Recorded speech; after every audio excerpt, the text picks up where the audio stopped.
we can write that if free electron collides with atom and frees another electron creating one electron hole pair. AHP মানে হচ্ছে electron hole pair. Electron hole pair. তাহলে then this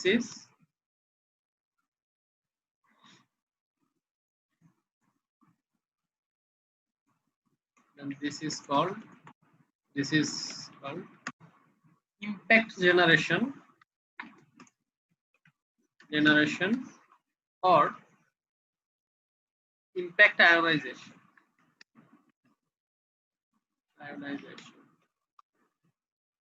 And the recombination process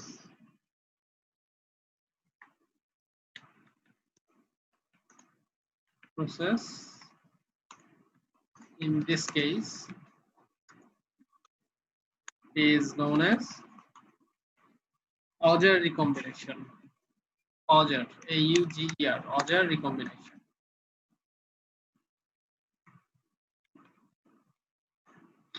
Auger recombination. Alright? এখন আমরা কি জানি? Sufficient energy যখন আমার silicon atom পায় তখন সেই সিলিকন অ্যাটম থেকে আমাদের ইলেকট্রন ফ্রি হচ্ছে। আর যখন ইলেকট্রন রিকম্বাইন করে তখন কি? সেই ফ্রি ইলেকট্রনকে এনার্জি গিভ আপ করতে হয় যাতে সে আমাদের হোলের মধ্যে আবার রিকম্বাইন করতে পারে। তো সেই এনার্জিটা কোথায় যায়? তো এই অজার রিকম্বিনেশনে এনার্জিটা ফ্রি ইলেকট্রন বা ফ্রি হোল যেটা আছে সেখানে দেয়া হয়। ঠিক আছে? ইন দিস রিকম্বিনেশন, আর এখানে রেডিয়েটিভ রিকম্বিনেশন থেকে বোঝা যাচ্ছে যে এই ক্ষেত্রে এনার্জিটা কি হয়। এই ক্ষেত্রে আমাদের ইলেকট্রন যে এনার্জিটা গিভ আপ করতেছে পরে আমাদের হোলের সঙ্গে রিকম্বাইন করতেছে সেখানে আমাদের এনার্জিটা radiative recombination, that means radiation আকারে বের হয়ে আসে আমাদের ক্রিস্টাল থেকে, লাইট আকারে বের হয়ে আসে, right? Light or any other form of wave or radiation আকারে বের হয়ে আসে। ওকে, এটা এখান থেকে ক্লিয়ার, যেটা লাইট সাপোজেবলি রাইট, রাইট? রেডিয়েশন এটা লাইটই হয়, আমাদের রিকম্বাইন করলে যে এক্সট্রা এনার্জিটা থাকতেছে সেটা লাইট আকারে বা রেডিয়েশন আকারে বেড়ে আসতেছে। এটা গেল প্রথম ক্ষেত্রে। এই ক্ষেত্রে হচ্ছে যে এই ক্ষেত্রে যে রিকম্বিনেশনের ক্ষেত্রে আমার যে এনার্জিটা থাকতেছে, in this case the energy from recombination is given to the free electron or hole. তাহলে কি হয়? আমার ইলেকট্রন হোলের মোবিলিটি ইনক্রিজ হয়, রাইট? তার কাইনেটিক এনার্জি আরো বৃদ্ধি পায়, বিকজ দ্য এক্সট্রা কিক দেওয়া হচ্ছে আমার ইলেকট্রন বা হোল যেটা কি। ওকে, আচ্ছা। সো আরেক ধরনের জেনারেশন রিকম্বিনেশন আছে যেটা হচ্ছে phonon generation and phonon recombination, right? Phonon generation and phonon recombination. তো এটা কি বোঝা যাচ্ছে যে phonon generation due to phonon is phonon generation, আর রিকম্বিনেশনে যখন ফোনন বের হয়ে আসে সেটা হচ্ছে ফোনন রিকম্বিনেশন। ওকে, এবং ফোনন কি জিনিস সেটা আমরা অলরেডি ডিসকাস করছি ডিটেইলসে, তো ফোনন আসলে জিনিসটা কি। So these are the types of generation and recombination processes that we can observe in bond model, ঠিক আছে, or intrinsic equilibrium semiconductor. ওকে, আচ্ছা। এখন এখানে আমি আরেকটা জিনিস একটু এক্সপ্লেইন করতে চাই।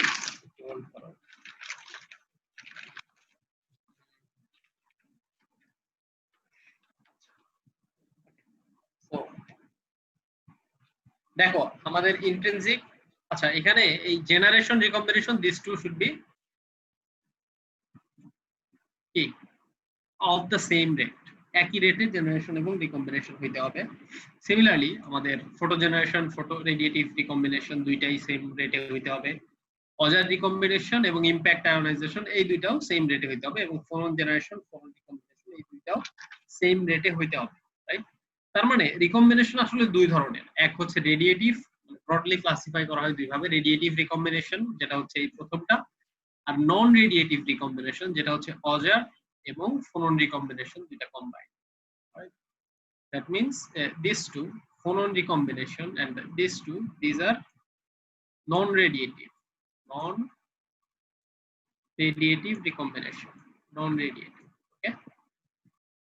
এবং এটা কি আমাদের, এটা হচ্ছে রেডিয়েটিভ রিকম্বিনেশন, ব্রডলি দুই ভাগে ক্লাসিফাই করা হয়। আচ্ছা দেখো, তোমরা যদি সেই টপিকগুলোর দিকে ডিসকাস করো, আমরা basic concept, types of semiconductor, thermal equilibrium and steady state, wave particle duality, এগুলো ডিসকাস করে ফেলছি। ইন্ট্রিনসিকের বন্ড মডেল ডিসকাস করছি, ব্যান্ড মডেল আমরা আপাতত রাখতেছি পরে। জেনারেশন রিকম্বিনেশন আমাদের ডিসকাস করা শেষ। এখন যেটা আছে আমাদের hole, positively hole, the positively charged carrier concept, এরপরে আসছে effective mass of a carrier. আমরা ওই দুটো নিয়ে একটু ডিসকাস করি। এখন হোল ডিসকাস করার আগে আমি তোমাদের একটা ছোট বিষয় ডিসকাস করতে চাই, সেটা হচ্ছে যে রিকম্বিনেশন এবং স্ক্যাটারিং এই দুইটা জিনিস কি সেম? একজন কাইন্ডলি বলো, রিকম্বিনেশন আর স্ক্যাটারিং এই দুইটা জিনিস সেম কিনা? না স্যার। না স্যার, সেম না স্যার। এই দুইটার মধ্যে পার্থক্য আছে। রিকম্বিনেশনে কি হয়, যে ইলেকট্রন এবং হোল অ্যানিহিলেট করে, মানে হোলগুলো ইলেকট্রনকে অ্যানিহিলেট করে, তার মানে সোজা বাংলায় বলতে গেলে গিলে ফেলে, ওকে? ঠিক আছে, এটা হচ্ছে রিকম্বিনেশন। বাট স্ক্যাটারিং এ কি হয়, যে স্ক্যাটারিং এ electron and hole changes their direction. আমি এটা বলতে পারি যে রিকম্বিনেশনে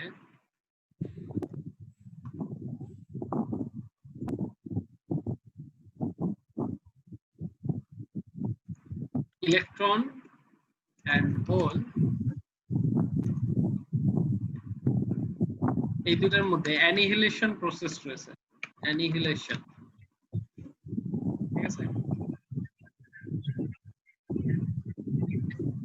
সরি,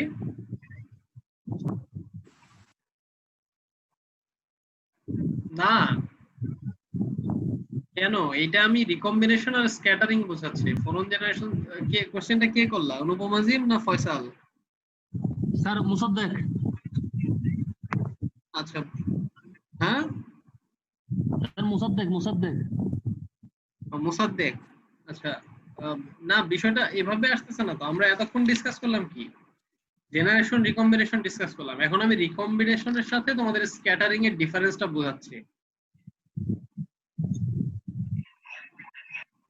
ও আচ্ছা আচ্ছা, তাহলে এই ফ্লোটা হয়তো ধরতে পারো না। আচ্ছা এনিওয়ে, তো এখানে আমাদের অ্যানিহিলেশন আছে, বাট স্ক্যাটারিং এ কি, স্ক্যাটারিং এ হচ্ছে স্ক্যাটারিং এ হচ্ছে আমাদের ইলেকট্রন হোলের, ইলেকট্রন এন্ড হোল এই দুইটার মধ্যে কি চেঞ্জ ইন ডিরেকশন, এটা রাইট। ফর এক্সাম্পল, তার মানে জিনিসটা হচ্ছে যে আমাদের এখানে ইলেকট্রন ট্রাভেল করতেছে একটা, রাইট, এবং আমাদের সাপোজ এখান দিয়ে একটা হোল ট্রাভেল করতেছে। সো যদি ধরো এই ইলেকট্রন তার ট্রাভেলিং পিরিয়ড শেষ করে থাকে, তাহলে সে এই হোলের মধ্যে অ্যানিহিলেট হবে এবং ইলেকট্রন হোল রিকম্বাইন করতেছে, এনার্জিটা মেবি রেডিয়েটিভ আকারে বের হয়ে যাবে, অথবা ফোনন আকারে বের হয়ে যাবে, অথবা ফ্রি আরেকটা ইলেকট্রন বা মুভমেন্টের কাছে দেওয়া যাবে। তখন কি প্রসেসে সে জেনারেশন হয়েছে সেটার উপর ডিপেন্ড করে রিকম্বিনেশনটা হবে। সো বাট যদি এই ইলেকট্রনটা তার ট্রাভেলিং পিরিয়ড শেষ না করে, তখনও তো কি ইলেকট্রন আর হোলের মধ্যে এক ধরনের কি বলবো, যে আকর্ষণ বল বিদ্যমান, যেটার কারণে দেখা যাবে এর যাওয়ার কথা হচ্ছে সোজা এইদিকে যাওয়ার কথা, রাইট? তো এইদিকে না গিয়ে সেই দিকে চলে আসছে, এরও যাওয়ার কথা এইদিকে সোজা, তো এ এইদিকে চলে আসছে। This phenomenon is called scattering. এটাই হচ্ছে আমাদের স্ক্যাটারিং, ওকে?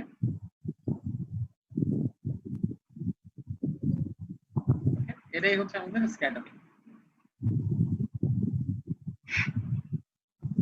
আচ্ছা, এখন ইলেকট্রন হোল আবার ফোননের সাথেও কোলাইড করতে পারে, স্ক্যাটারিং তৈরি করতে পারে, এটা আমরা পরে ডিসকাস করব, ঠিক আছে? তো এখন যেহেতু আমাদের হোলের বিষয়টা আসছে, তো আমরা হোল কনসেপ্টটা ডিসকাস করি, যেটা আমাদের ইন্ট্রিনসিক ম্যাটেরিয়ালের একটা পার্ট হচ্ছে হোল কনসেপ্ট। তোমরা আরেকজন একটু আগে জিজ্ঞাসা করলে না অনুপমাদের যে ইন্ট্রিনসিক কিনা সেমিকন্ডাক্টর, দেখো আমরা যখন শুরুতে ক্লাসিফাই করে নিছি বেসিক কনসেপ্টের 3টা, ইন্ট্রিনসিকের 4টা, তো ওখানে তো বলেই নিচ্ছি ইন্ট্রিনসিকের এই 4টা বিষয় ডিসকাস করব। এক্সট্রিনসিকের বন্ড মডেল সেটা সেপারেট হবে। এক্সট্রিনসিকে মেজরিটি মাইনরিটি ক্যারিয়ার থাকবে, তখন ইলেকট্রন হোল এভাবে বলবো না। ওকে, তারপর ফার্মি লেভেল থাকবে। এক্সট্রিনসিক ওই টপিকগুলো ডিসকাস করব। ইন্ট্রিনসিকে আমরা এখন বন্ড মডেল ডিসকাস করছি, জেনারেশন রিকম্বিনেশন ডিসকাস করছি, আমাদের হোল কনসেপ্টটা এখন বাকি আছে। তোমরা কি মানে সেই টপিক যে দিছিলাম, ভাগ করে দিছিলাম, ওটা কি তোমাদের কাছে আছে না?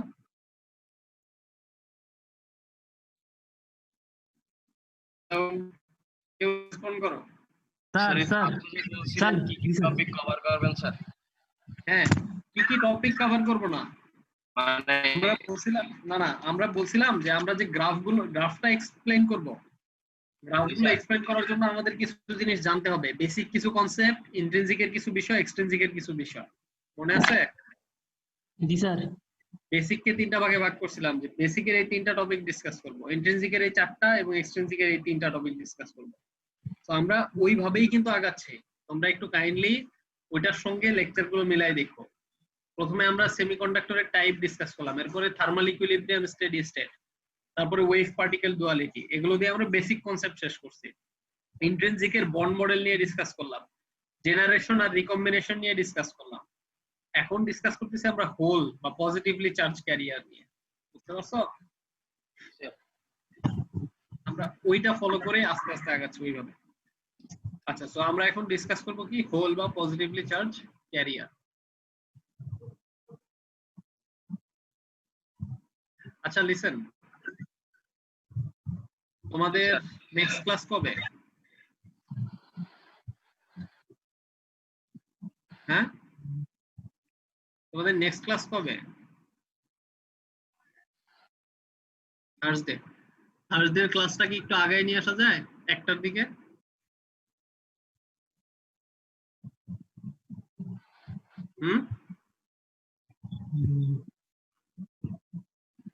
কথা বলো। স্যার অনেকে ঘুম থেকে উঠে তো। হ্যাঁ, অনেকে স্যার ওই সময় ঘুম থেকে উঠে স্যার। ওই সময় ঘুম থেকে উঠে? আচ্ছা ঠিক আছে, কারণ আসলে এরকম রোজার দিনে রোজা থেকে 1 ঘন্টার বেশি ক্লাস নিতে ডিফিকাল্ট হয়ে যায়, বুঝছো? এই জন্য মানে হোল কনসেপ্টটা আজকে শেষ করা যাবে না, আর আমি সেপারেটলি ডিসকাস করতে চাচ্ছি না। আমি একদিনে হোল আর ইফেক্টিভ মাস এই দুটো যেহেতু রিলেটেড, তো একসাথে শেষ করতে যাচ্ছি। তাহলে আমরা না হয় থার্সডেতে কন্টিনিউ করবো, ঠিক আছে? জি স্যার। আচ্ছা ঠিক আছে। অলরাইট, আচ্ছা টাইম লিমিট উঠাই দিছে নাকি?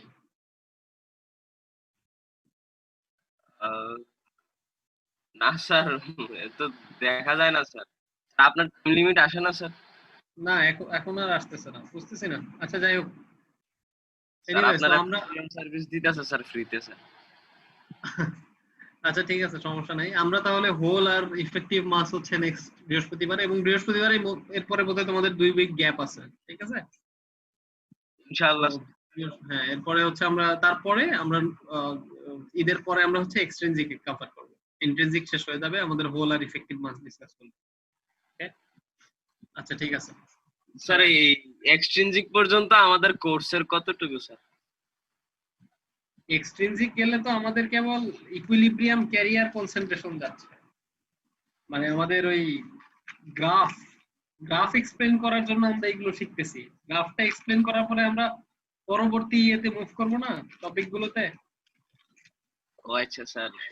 দেখো একদম শুরুতে দেখো যে আমরা ইকুইলিব্রিয়াম ক্যারিয়ার ট্রান্সপোর্ট করতেছি। একেবারে আমি যখন সামারাইজ করছিলাম, ইন্ট্রোডাকশন গেছে, evolution and uniqueness of semiconductor technology গেছে, 3 নম্বরে ছিল ইকুইলিব্রিয়াম ক্যারিয়ার কনসেন্ট্রেশন, সেইটা ডিসকাস করতেছি আমরা। এরপরে আছে carrier transport, excess carrier, semiconductor device, PN junction, bipolar junction, MOS junction. হ্যাঁ মানে স্যার এগুলো আমরা সবগুলাই পড়বো স্যার? হ্যাঁ, আমাদের 12টার মধ্যে 3 নাম্বার টপিক পড়ার জন্য আমরা এই যে ফান্ডামেন্টাল, ইন্ট্রিনসিক, এক্সট্রিনসিক, বুঝতে পারছো? স্যার। ওগুলো স্যার, শেষ অনেক হলে বড়, আমরা ঠিক আছে। 3 নাম্বারটা অনেক বড় কেমনে, এগুলো ধরো এখন এভাবে ক্লাস হইতেছে দেখে বড় হচ্ছে, সামনাসামনি থাকলে দেখতে এত বড় মনে হতো না। মানে এখানে তো আসলে মানে আমাকে ডিটেইলসে ডিসকাস করতে হয়, কারণ আমার তো এখানে তোমাদের ফেস দেখার সুযোগ নেই, so আমি বুঝতে পারি না আসলে তোমরা বুঝতেছো কিনা। তো আমার এভরি পসিবল পয়েন্ট ডিসকাস করতে হয়, এটাই আর। সো এনিওয়ে যাই হোক, আমরা আবার না হয় বৃহস্পতিবারে আমরা হোল আর ইফেক্টিভ মাস দিয়ে আমাদের ইন্টেনসিভ শেষ করে দিব। ওকে স্যার এমনি ভার্সিটিতে কিছু বলছে স্যার, যে মানে খোলার পরে কয় সপ্তাহ হতে পারে বা পুরো 14 ওটা সপ্তাহ কি হবে? ভার্সিটি এখন বলো, এটা কি ভার্সিটি বলতে পারবে? ভার্সিটি তো বলতে পারবে না সেটা, সিচুয়েশন ইমপ্রুভ না হওয়া পর্যন্ত। এটা তো পুরাটা গভর্নমেন্টের উপর, এটা ইউজিসিও বলতে পারবে না এখন যে আসলে কি হবে। আচ্ছা ঠিক আছে, আমরা আমরা আমরা আমাদের কাজ কন্টিনিউ করতে থাকি, যেটা হবে ইনশাআল্লাহ দেখা যাবে। ওকে জি স্যার। তো ইনশাআল্লাহ আমরা আবার বৃহস্পতিবারে তাহলে কি আড়াইটাই অ্যাটলিস্ট দুইটাই করো। স্যার 2টা হলে ঠিক আছে স্যার। হ্যাঁ, কারণ আসলে বিকাল বেলা এসে আসলে ক্লাস করাইতে এবং তোমাদেরও হয়তো করতে কিনা জানি না, বাট ক্লাস নিতে সমস্যা হয়। যেমন 3-1 এর ছেলেরা অলরেডি 12টা থেকে করে, বিকালে ওদের সমস্যা। তো ওটা তো একটা ভালো সময়। এনিওয়ে তোমাদের যেহেতু 12টায় অসুবিধা, তো দুইটার সময় করো, আড়াইটা একটু বেশি দেরি হয়ে যায়। জি স্যার। আচ্ছা তাহলে 2টায়, থার্সডেতে 2টায়। ওকে জি স্যার। আচ্ছা ঠিক আছে, ওকে।